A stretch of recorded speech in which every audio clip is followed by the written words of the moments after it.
Olá, boa noite. Meu nome é Lucas e eu fiquei responsável por trazer a vocês um pouquinho sobre o tema que a gente escolheu para a confecção do nosso resumo simples. Vou só abrir os slides.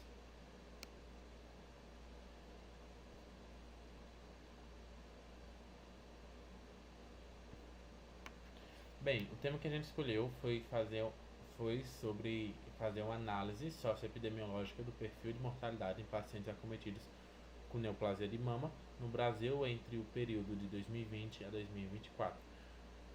Como eu já tinha dito, meu nome é Lucas e o grupo foi composto por todos esses demais participantes.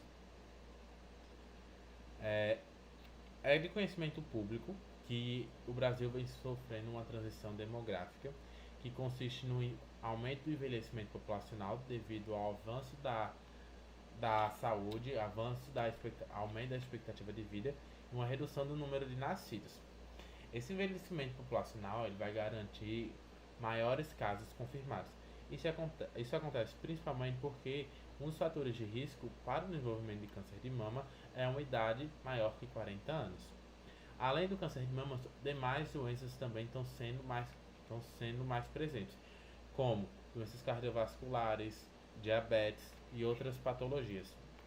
Em relação ao câncer de mama, o INCA, que é o Instituto Nacional de Câncer, afirma que ele é o segundo tipo de câncer mais comum nas mulheres, ficando atrás somente do câncer de pele não melanoma. No entanto, ele é a principal causa de morte em mulheres no Brasil. Em relação ao seu diagnóstico precoce, é o que o Ministério da Saúde visa, já que ele é essencial para o melhor prognóstico. A gente está falando aqui sobre fazer uma análise socioepidemiológica, sociodemográfica do câncer de mama no Brasil.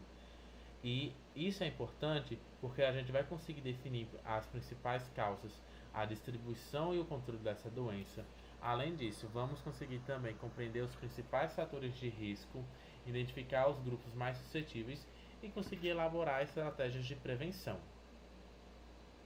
Em relação à sua fisiopatologia do câncer de mama, a gente tem que é de origem genética, seja ela adquirida ou de maneira hereditária, que consiste na perda da capacidade do reparo e na autorregulação da proliferação da morte celular. Como eu não vou ter essa morte celular, as células vão tender a se proliferar cada vez mais. Essa proliferação exacerbada, ela vai causar a invasão em novos tecidos, nos tecidos vizinhos. E sua disseminação pode ser tanto por via hematogênica quanto por via linfática. Por esse motivo, quando a gente vai tratar por meio de uma cirurgia, sempre devemos analisar os linfonodos axilares e demais linfonodos para ver se não tem alguma metástase ou algum infiltrado infiltrado. Em relação ao câncer de mama, foi também discutido, foi percebido que além dessa origem genética, a gente também tem a influência do estrogênio em pacientes que elas são expostas a mais tempo de estrogênio vão ter um maior risco de desenvolvimento do câncer.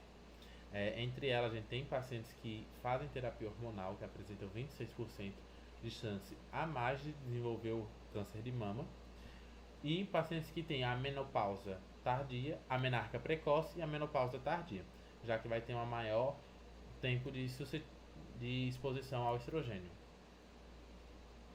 Em relação ao seu rastreamento, como eu já tinha dito, pode ser realizado tanto no autoexame, a que a paciente realiza nela mesma, pode ser feito pelo exame físico, que é através com o médico que ele faz o exame, ou pela mamografia anual. A mamografia anual a gente indica em pacientes acima de 50 anos, que pede para realizar ela de 2 em 2 anos e até os 69 anos. Principais fatores de risco são o histórico familiar, que é a hereditariedade, principalmente quando está relacionado ao gene do BRCA1 e o BRCA2. Pacientes do sexo feminino têm maior predisposição quando é relacionada com pacientes do sexo masculino.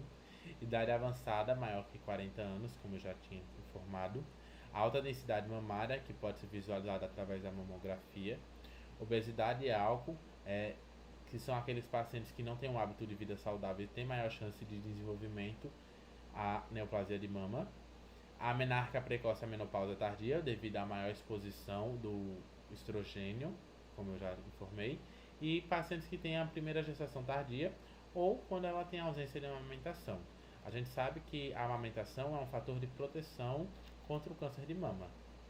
O nosso trabalho ele teve como principal objetivo avaliar o perfil sociodemográfico dos pacientes acometidos com neoplasia de mama, que evoluem para óbito, levando em consideração as regiões brasileiras mais acometidas, a faixa etária e a faixa etária mais frequente. O nosso trabalho foi um estudo ecológico descritivo de série temporal, onde a gente fez a análise de dados referentes ao perfil de mortalidade em pacientes acometidos por neoplasia maligna de mama no Brasil durante o período de janeiro de 2020 a janeiro de 2024, através dos dados obtidos pelo DataSUS. A gente levou em consideração variáveis como região brasileira, o ano de acometimento da doença, o sexo do paciente, a faixa etária e a raça, que seria a etnia. A gente não precisou também não houve exigência da análise pelo Comitê de Ética em Pesquisa, já que os dados eram de domínio público e não houve indexação das informações dos pacientes.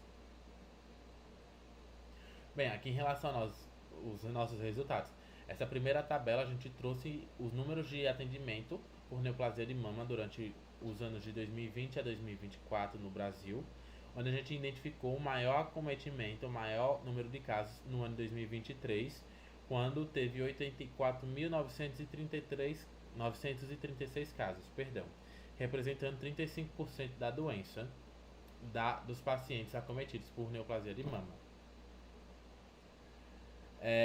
Em relação ao número de... Em relação à distribuição por região, foi analisados 240.901 pacientes, onde obteve a maior predisposição em pacientes da região sudeste, apresentando 116.734 pacientes, representando 48% da nossa amostra. Já em relação ao sexo, essa daqui, a gente consegue perceber uma maior predisposição desses pacientes pelo sexo feminino, como eu já tinha informado, que acometeu 238.454 pacientes desses 240.901. A gente representa uma faixa de 99% desses pacientes são do sexo feminino.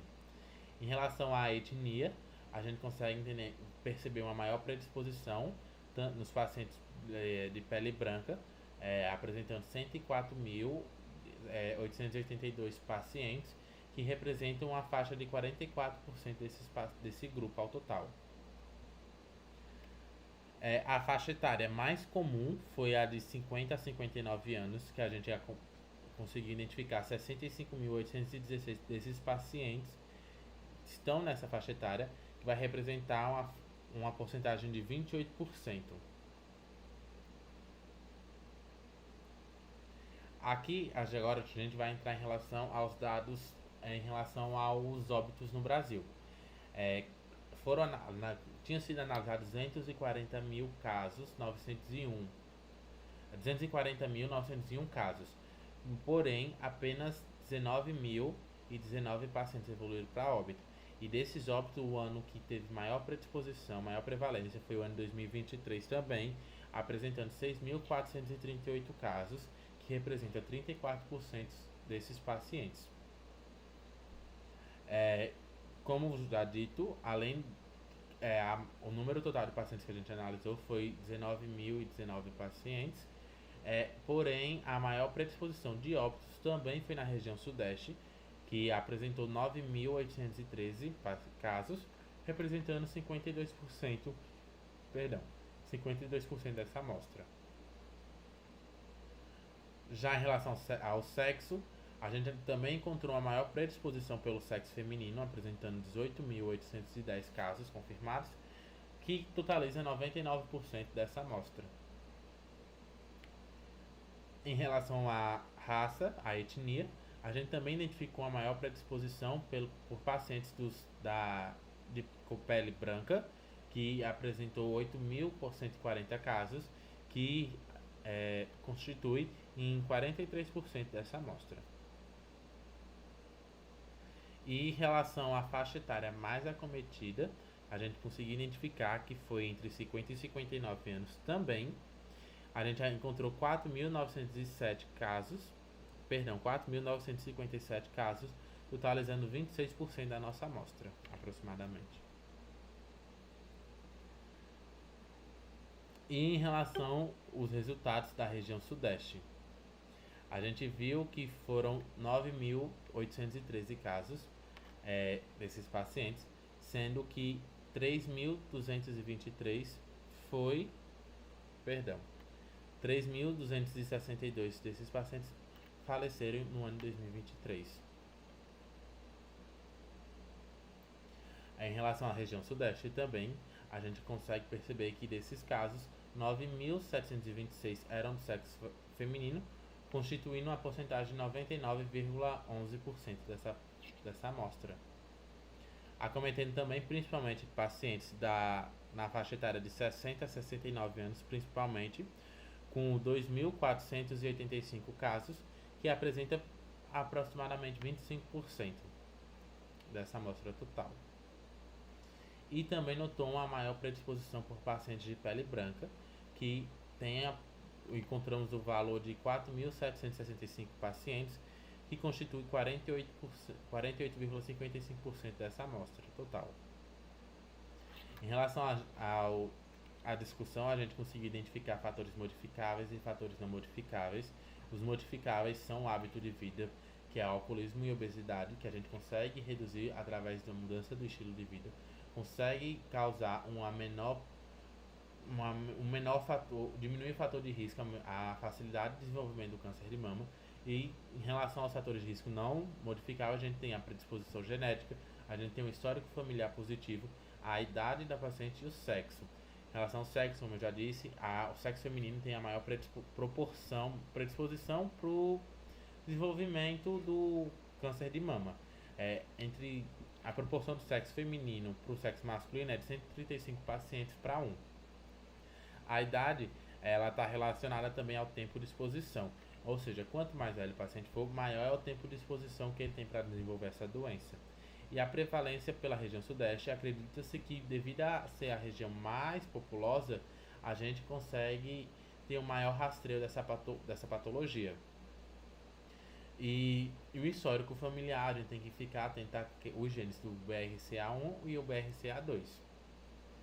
Com isso, a gente conseguiu concluir que, de acordo com os dados apresentados pelo DataSUS e analisados no trabalho, é possível inferir que a neoplasia de mama é uma doença de magnitude elevada no que se refere a números totalizados de óbito. Um dos principais fatores de risco é a paciente ser do sexo feminino, como eu já tinha informado, quando ela possui uma idade maior que 40 anos e ela possui uma exposição prolongada ao estrogênio, seja por menarca precoce, menopausa tardia ou pelo uso de terapia hormonal. Diante disso, a gente consegue perceber o impacto negativo que essa enfermidade ela vai ter na vida do paciente. E apesar das medidas que o Ministério da Saúde tenta implementar para conseguir realizar um diagnóstico precoce e garantir um melhor tratamento e qualidade de vida para esse paciente, a gente ainda enfrenta muitas dificuldades. Devido à falta de informação, pacientes não querem fazer esse rastreamento. E, ademais, é válido salientar que a análise do perfil socioepidemiológico dessa condição tem se tornado cada vez mais frequente e, além disso, é uma ferramenta de grande valor para os gestores, contribuindo principalmente para o planejamento do diagnóstico precoce e do cuidado desses pacientes. Aqui são as referências do nosso trabalho. Eu agradeço a todos pela atenção. Muito obrigado.